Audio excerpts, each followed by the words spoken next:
So hey what is up guys, welcome back to our YouTube channel. मी हर्ष पाटील स्वागत करते आपल्या चॅनल पाटील रसोईवर. तर सगळ्यात पहिलं एक कांदा चॉप करून घेऊ. चॉप म्हणजे स्लाइसच करायचा, एकदम बारीक नाही करायचा.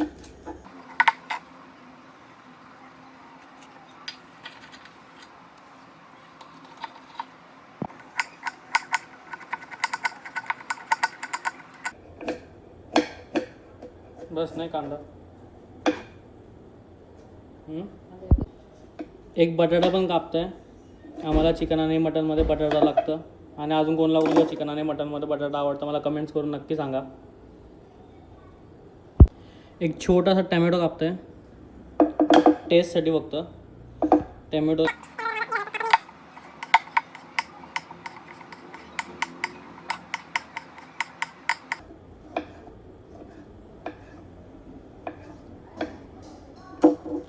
आता आपण चिकन शिजवायला घेऊ.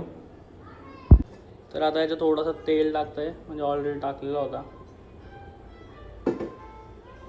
तर आता याच्यात टाकते अख्खा गरम मसाला.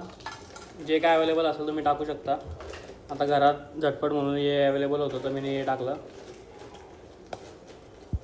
मग चॉप केलेला कांदा,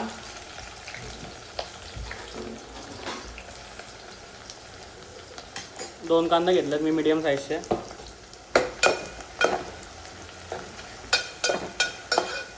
मस्त कांदा एकदम ट्रान्सपरंट करून घेऊ, गोल्डन असा. आपला कांदा मस्त ट्रान्सपरंट झाला आहे आणि हल्लो गोल्डन पण होत चाललं आहे. तर आता याच्यात खोबरा टाकू. लोक रसा केल्यावर टाकतात पण आम्ही आधीच टाकतो. म्हणजे खोबऱ्याचं तेल सुटला का जरा चव अजून चांगलं लागतं आणि रसा अजून घट्ट होतं.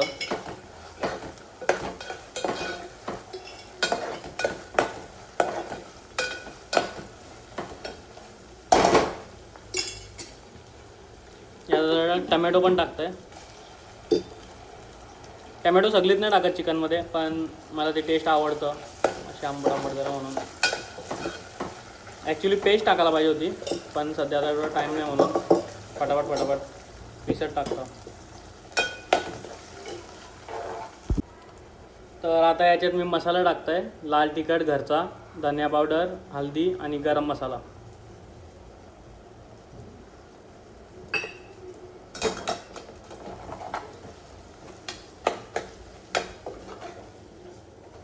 घरचा मसाला आहे म्हणून कलर बघू शकता किती भारी आला. लगेच टाकल्या कलर किती भारी आला बघा.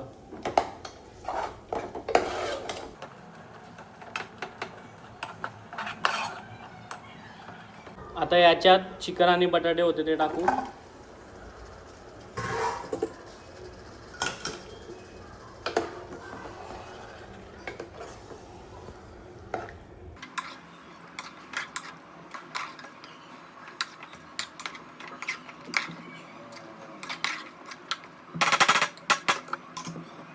तर आता याच्यातच आपण मीठ टाकू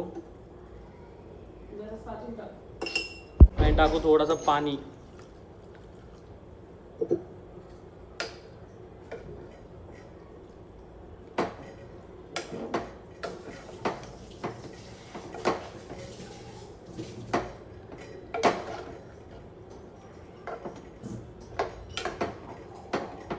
आता याला 10-15 मिनटं शिजवू आणि मग तुम्हाला दाखवतो. तुम्ही बघू शकता आपल्या चिकनला असं मस्त उकली आलं आहे आणि पीस पण जरा नॉर्मली शिजल्यात. अजून जरा 10 मिनटं ठेवू आणि मग आपलं चिकन रेडी होईल आणि मग तुम्हाला दाखवतो. आपला चिकन आता ऑलमोस्ट रेडी आहे. तर आता याच्यात मी टाकतोय लसूण आणि अद्रक, कारण की मी मगाशी विसरलो. सॉरी तेच बोलतो काहीतरी राहिलं आहे. तर आता याला झालेलं आहे रेडी. आता याला फक्त 5 मिनटं मी अजून एक असं ओपनच हे करत आहे, उकली घेत आहे, मग आपला रेडी होईल चिकन. तर तुम्ही बघू शकता आपलं चिकन रेडी आहे. मी ग्रेव्ही ठेवलं कारण की मला राईस खायचा आहे. प्रॉपर कुक झालं आहे.